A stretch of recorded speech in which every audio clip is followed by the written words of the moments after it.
మన ప్రియ ప్రభువును ప్రియ రక్షకుడైనటువంటి యేసుక్రీస్తు వారి యొక్క పరిశుద్ధమైన దివ్యమైనటువంటి నామములో తిరిగి మరొక దినాన సాయంత్రకాల సమయమందు మరి ధ్యానము చేస్తున్నటువంటి కీర్తనలలో దేవుని కృపను బట్టి మొదటి కీర్తన రెండవ కీర్తన ముగించుకొని ఈ దినాన మూడవ కీర్తనను మనము ధ్యానం చేసుకోవటానికి మరి ప్రభు మనకు మంచి అవకాశం కల్పించారు. అందును బట్టి ప్రభుకు హృదయపూర్వకమైనటువంటి కృతజ్ఞతాస్తుతులు దేవునికి చెల్లిస్తున్నాను. అలాగనే దేవుని వాక్యాన్ని మరి వినటానికి దేవుని యొక్క వాక్యాన్ని బట్టి ఆసక్తి కలిగినటువంటి బిడ్డలకును మరి వాక్యం వినడమే కాకుండా మరి అనుసరణలోకి అన్వయించుకొని అనుసరించటానికి మరి ఇష్టపడుతున్న బిడ్డలకును వాక్యం చేత బలపడుతూ దినదినము అనుదినము దైవికమైనటువంటి భక్తి అనుభవంలోకి రావటానికి ఇష్టపడుతున్నటువంటి బిడ్డలకు ప్రభు పేరిట వందనములు, ప్రభు పేరిట శుభములు తెలియజేస్తూ ఉన్నాను.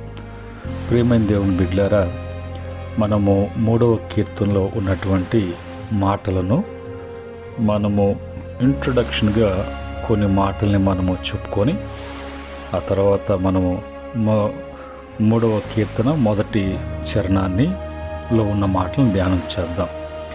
ఈ యొక్క కీర్తన దావీదు మహారాజు ఆయన రచించినటువంటి కీర్తన.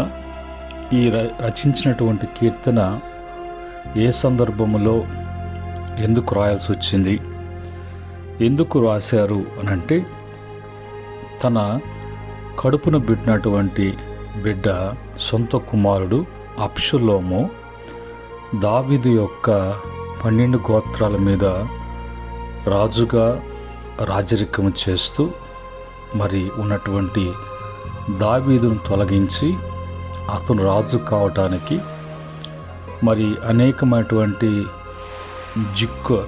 మరి దావీదుకు వ్యతిరేకముగా మరి మనుషులందరూ కూడా ఆకట్టుకోవటానికి జిత్తులు మారి నక్క లాగా అతను ప్రతి స్టెప్ కూడా మనుషులను మాయ చేస్తూ మభ్యపెడుతూ వాళ్లకు ఏదేదో ఆశలు చూపిస్తూ ఏదేదో ప్రమాణం చేస్తూ, ఒక మాటలో అతను చెప్పాలంటే రాజకీయవేత్తలు ఏ విధంగా అయితే ప్రమాణం చేసి ఆ ప్రమాణం చేసిన తర్వాత జనులు నమ్మి అతను ఓటు వేసి గెలిపించిన తర్వాత ఆ చేసినటువంటి అన్నిటిని కూడా చేయకుండా ఎలాగా మరి మనుషులను మోసం చేస్తారు, ఎలాగా మనుషుల్ని ఆశ పెట్టి నిరాశ చెందేటట్లుగా చేసేటువంటి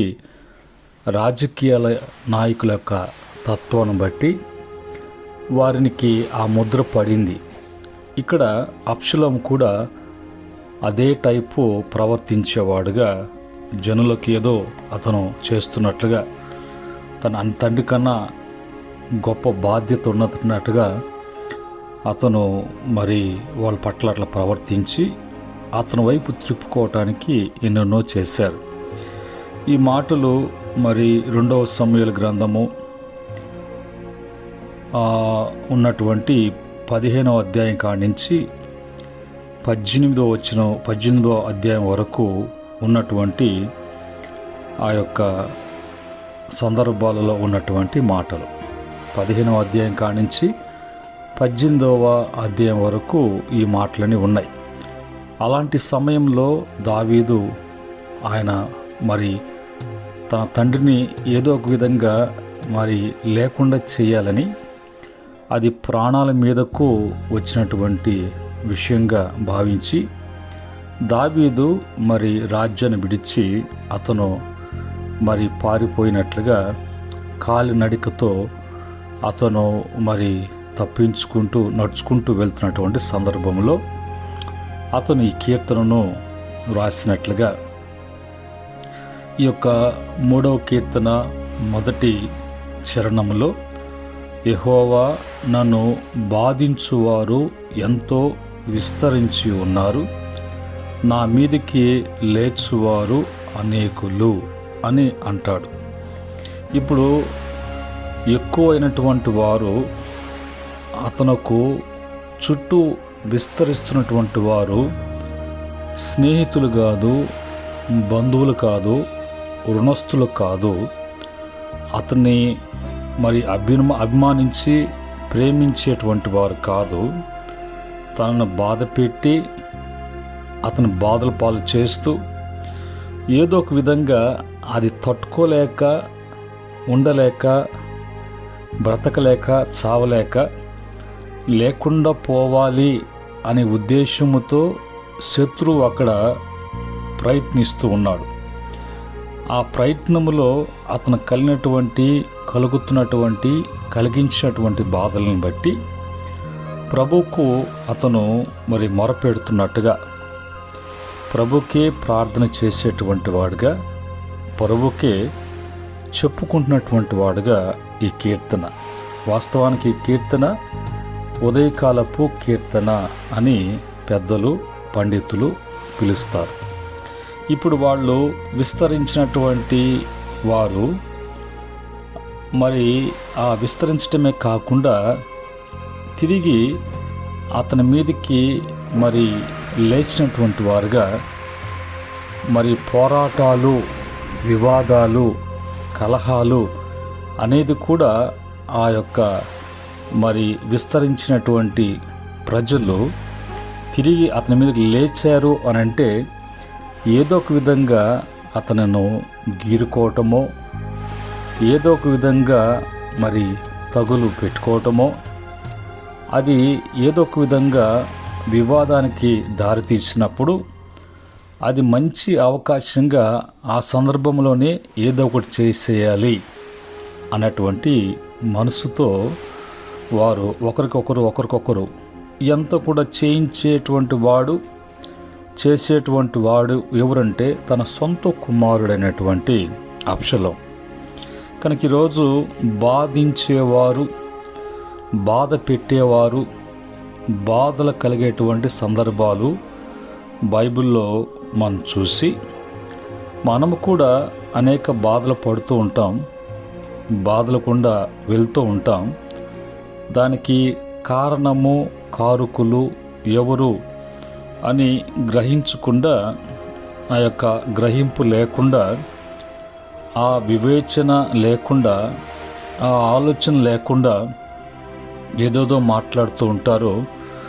దాన్ని ఏదో ఒక విధంగా దేనికొక దానికి రుద్దాలా, వారికి పుయ్యాలా, వారి వల్లనే వీరి వల్లనే నేను ఇలాగైపోయాను అనేటువంటి మాటలు చెప్పుకుంటూ వాళ్ళ కాలాన్ని వెలబుచ్చుతూ ఉంటారు.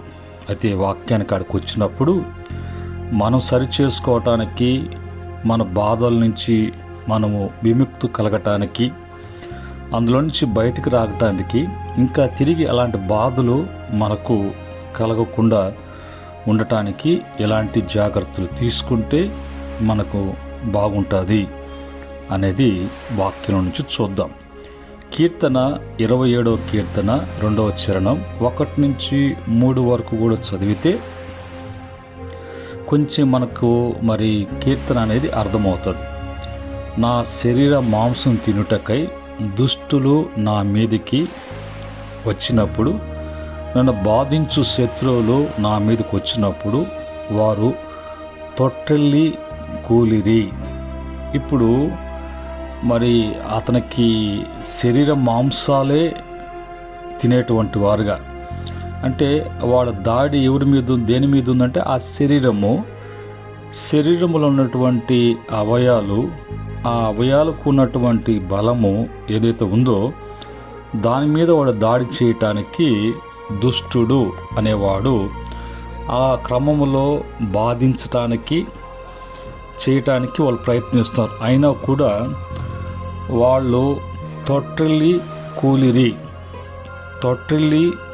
కూలటానికి ఈ భక్తుడు మరి ఎలాంటి జాగ్రత్తలో ఉన్నాడో, ఎలాంటి జాగ్రత్త కలిగి ఉన్నాడో, అయితే అతను ఉన్నటువంటి ఆ భక్తి అనేది అతన్ని ఎంతగా కాపాడి ఉండొచ్చు అనేది మనం ఆలోచన చేయాలి. ఇప్పుడు ఒక మాటలో చెప్పాలంటే మనకు వచ్చేది బాధ పెట్టేది, బాధలు కలిగేది దుష్టుని వలన. మొదటి కీర్తన మొదటి చరణంలో దుష్టుల ఆలోచన చొప్పున నడవక, పాపుల మార్గు నిలవక, అపహాసకులు కూర్చున్న చోట కూర్చునక అని రాయబడింది. అంటే మనకు అలాంటి వాళ్ళు, అలాంటి వాతావరణము ఏదో మనకు టైంపాస్ కావటానికో, సంతోషించడానికో, మనకు సంతోషము ఆనందము అనేది కలుగుతుంది అన్నట్లుగా వాళ్ళ మాటలు, వాళ్ళ వెకిలి చేష్టాలు, అల్లరితో కూడినటువంటి ఆటపాట్లు కొంతమంది ఆకర్షించబడతారు, వాటికి ఆకర్షితులై అయినటువంటి వారుగా ఉంటారు. అది చివరికి నీకు బాధ తెచ్చి పెడుతుంది. వాళ్ళు సంతోషపరిచే వాళ్ళు కాదు. వాళ్ళ యొక్క ప్రవర్తన బట్టి ఎదుటి వాళ్ళకి ఏదో ఒక విధంగా కష్టాలు, బాధలు, నష్టాలు, మోసపోవటాలు, మరి మోసగించబడటాలు వాళ్ళలో ఉన్నటువంటి లక్షణాలు అవి. అలాంటి వారి యొక్క స్నేహము కోరుకోకూడదు. అలాంటి వారు ఎప్పుడు కూడా మనకు వ్యతిరేకంగానే మనతో ఉంటారు, మన పరిసర ప్రాంతాల్లో ఉంటారు. అప్పుడప్పుడు మన కుటుంబంలో కూడా అలాంటి వారు చేరుతూ ఉంటారు ఏదో ఒక రకంగా. అలాంటి విషయంలో మనం జాగ్రత్త కలిగి ఉన్నప్పుడు మనము మన యొక్క భక్తిని, మన యొక్క విశ్వాసాన్ని, దేవుని యొక్క సన్నిధిని, దేవుని పట్ల భయభక్తులను, దేవుడు చూపించే క్రమాన్ని, ప్రభు మనకిచ్చిన ఆజ్ఞను, అవన్నిటిని కూడా మనం ఎప్పుడూ మర్చిపోకూడదు, వాటిని విసర్జించకూడదు. వాటి విషయంలో నిర్లక్ష్యంగా ఉన్నప్పుడు ఇలాగా మరి మనకు వారి యొక్క ప్రభావం మన మీద కనిపిస్తుంది. అలా జరుగుతూ ఉంటాయి. రెండో మాటకు వచ్చినప్పుడు కీర్తన 50వ కీర్తన మొదటి చరణంలో, దేవా నన్ను కరుణింపుము, మనుషులు నన్ను మింగవలనని ఉన్నారు, దినమెల్లా వారు పోరాడుచు నన్ను బాధించుచూ ఉన్నారు. మనుషులు నమ్ముకున్నట కంటే యెహోవాను ఆశ్రయించుట మేలు. కలగాలంటే మేలు అట్లా కలుగుతుంది. మనుషులు నమ్ముకొని శరీరాలను ఆధారంగా చేసుకున్నవాడు శాపగ్రస్తుడు. ఎందుకు అంటే తమ హృదయాలను దేవుని వైపు నుంచి మనుషుల వైపుకు, లోకంలో ఉన్న వారి వైపుకు తిప్పుకుంటూ ఉంటుంటారు. కాబట్టి ఇంకా దేవుడి వలన కలిగేటువంటి మేలేంటో గ్రహించలేనటువంటి అజ్ఞానులుగా, గుడ్డివారుగా తౌడుకుంటూ జీవించే జీవితంగా మార్చబడిపోతుంది. ఏ మేలు వస్తుంది, ఏ మ్యాచ్ జరుగుతుంది, దేవుడు ఏం చేయబోతున్నాడు, నేను ఎలాగున్నాను అనే గ్రహింపు, అలాగా మనుషులతో సంబంధాలు మరి పెట్టుకున్నటువంటి వారి పరిస్థితి. కనుక ఇక్కడ రెండవది, మనుషులు వలన బాధలు కలుగుతాయి. కనుక స్నేహాలు కూడా మరి మంచి స్నేహాలు, సహవాసాల్లో ఉన్నటువంటి వారంగా ఉండాలి. మూడో మాటగా కీర్తన 94వ కీర్తన 6వ చరణం 1 నుంచి 14 వరకు చదివినప్పుడు అక్కడ గర్విష్ఠులు, భక్తిహీనులు, యెహోవా వారు నీ ప్రజలను నలగగొట్టుచున్నారు, నీ స్వాస్యమును బాధించుచున్నారు. మూడో వారు ఎవరంటే గర్విష్ఠులు. వాళ్ళకు గర్వము అనేటువంటి వారికి అపహాసకులు అనే పేరు పెట్టబడింది. ఈ గర్వమున్న వాళ్ళకు అహము, అహంభావము, అహంకారముతో వాళ్ళ యొక్క మొత్తము కూడా వాళ్ళు అలంకరించుకున్నట్టు వారుగా, ధరించుకున్నటువంటి వారుగా ఉంటారు. మూడవదిగా అసహ్యులు, చీకొట్టించబడినటువంటి, కంపు కొట్టేటువంటి స్వభావం కలిగినటువంటి వారు భక్తిహీనులు. వీళ్ళు మరి ఈ యొక్క గర్విష్ఠులు ఎట్టుంటారంటే వాళ్ళు పెద్ద హోదా ఏదో పెద్ద మెయింటైన్ చేస్తున్నట్టు కనిపిస్తారు. అలాగే భక్తిహీనులు కూడా ఏందో అన్నట్టుగా వారిలో భక్తి లేదు కానీ భక్తిహీనత ఉంది, కానీ భక్తి బల ప్రదర్శిస్తారు వాళ్ళ యొక్క అలంకరణను బట్టి. అలాంటి వారి యొద్ద మనము ఎప్పుడు కూడా వాళ్ళ యొక్క సహాయము, మేలు, సలహాలు తీసుకొని వారిని వెంబడించేటువంటి వారంగా ఉండకూడదు. అలాంటి వారి వలన మనకు ఊహించినటువంటి బాధలు, ఊహించినటువంటి ఇబ్బందులు, ఒత్తిళ్ళు జరుగుతాయి. జాగ్రత్త అనేది వాక్యం. దీనికి పరిష్కారం ఏం చేయాలి అంటే లూకాసు సువార్త 6వ అధ్యాయము 28లో ఉన్నటువంటి మాటల ప్రకారంగా, మిమ్మును శపించు వారిని దీవించుడి, మిమ్మల్ని బాధించు వారి కొరకు ప్రార్థన చేయుడి. చూడండి, ప్రార్థన అనేది ప్రతి ఒక్కరి జీవితంలో ఒక బలమైనటువంటి ఆయుధము లాంటిది. ఈ ప్రార్థన అనేది నిన్ను కంచెగా, కాపుదలుగా, భద్రత, విడుదల, విమోచన, నీకు ప్రతి విషయంలో కూడా ఏది ఎప్పుడు ఎలాగా అన్నీ కూడా ఆ గ్రహింపు, వివేచన కలిగి చాలా యాక్టివ్గా ఉండటానికి ప్రార్థన అనుభవం అనేది ప్రభు యొక్క సన్నిధిలో, ప్రభు పాద సన్నిధిలో ఎప్పుడు కూడా నీవు ప్రార్థన చేసేటువంటి వారుగా ఉండాలి. ఏ సమస్య లేకపోయినా నువ్వు ఉన్నటువంటి స్థలంలో, నువ్వు ఉన్నటువంటి కుటుంబంలో ఆ పరిసర ప్రాంతాల కొరకు చేస్తూ ఉండాలి. దానియేలు ఆయన యెరూషలేమును మీరు దాడి చేసి నెబుకద్నెజరు బబులోను సామ్రాజ్యానికి, అతని యొక్క రాజ్యములోకి అన్ని దోచుకొని వెళ్తున్నప్పుడు యవ్వన బిడ్డలు 4, షడ్రక్, మెషక్, అబేద్నెగోలు, దానియేలు, వాళ్ళు కూడా కొనిపోబడి రాజు దగ్గర వారు పనివారుగా సేవ చేయటానికి వాళ్ళని సెలెక్ట్ చేయటం జరిగింది. అయితే దావీదుని గురించి యెరూషలేము వైపు ఉన్నటువంటి కిటికీని తెరిచి ముమ్మారు దేవుని సన్నిధిలో ఆ రాజు కొరకు, రాజ్యం కొరకు, పరిపాలన కొరకు, అందులో నివసిస్తున్నటువంటి దేవుని బిడ్డల కొరకు అతను దేవుని సన్నిధిలో యాచిస్తూ, ప్రభువుని బ్రతిమలాడుతూ, విజ్ఞాపన చేయిచు, ప్రభువుని ఎంతగానో ఆయన సన్నిధిలో మొరపెడుతూ ఈ అనుభవాల్లో ఉన్నాడు. కాబట్టి ఆ యొక్క దుష్టుడై ఉండొచ్చు, భక్తిహీనుడై ఉండొచ్చు, గర్విష్ఠుడై ఉండొచ్చు, అక్కున్నటువంటి తనతో ఉన్నటువంటి పనివారైనటువంటి మనుషులై ఉండొచ్చు, అందరికంటే ప్రభు తన బిడ్డల క్షేమం కొరకు ప్రధానమంత్రిని చేసి ఆ సమస్యలకు పరిష్కారము ఏంటి అనేది అతనికే దేవుడు అప్పగించినట్లుగా అతనికి తోడుగా ఉండి జ్ఞానాన్నిచ్చి, బలాన్నిచ్చి, బుద్ధినిచ్చి, మంచి వివేచననిచ్చి, అనేకమైనటువంటి ఆత్మీయ భావాలను, కళలకు అర్థాలను ఇవ్వటానికి ప్రభు ఇష్టపడ్డారు. కేవలము ఒక ప్రార్థన. రెండవదిగా ఒక ఆత్మీయుడిగా, ఒక విశ్వాసిగా, భక్తిగా ఉన్నటువంటి నీవు నీ జీవితంలో ఎప్పుడు కూడా ఒక మనసు కలిగినటువంటి వాడుగా ఒక తీర్మానంతో నువ్వు డెడికేట్ అయిపోవాలి. ఎట్లాగా అంటే రోమాపత్రిక 12వ అధ్యాయము 17 నుంచి 21 వరకు ఉన్నటువంటి వచనాలు మనం చదువుతున్నప్పుడు అక్కడ మనకు అర్థమయ్యేటువంటి మాట ఏంటంటే, కీడుకు ప్రతి కీడును ఎవనికి చేయవద్దు, మనుషులందరూ దృష్టికి యోగ్యమైన వాటిని గూర్చి ఆలోచన కలిగి ఉండుడి, కీడు వలన జయించుటకు జయింపబడక మేలు చేత కీడ్ని జయించుము. ఇంకా అక్కడ ఈ మధ్యలో ఉన్నటువంటి వచనాలలో పగ తీర్చుకోవద్దు, అది నా పని. ఒకవేళ వాళ్ళు శత్రులుగా ఉంటే నీళ్ళివ్వు, అన్నం పెట్టు, తర్వాత జరగాల్సినటువంటి చేయాల్సి నేను చేస్తాను.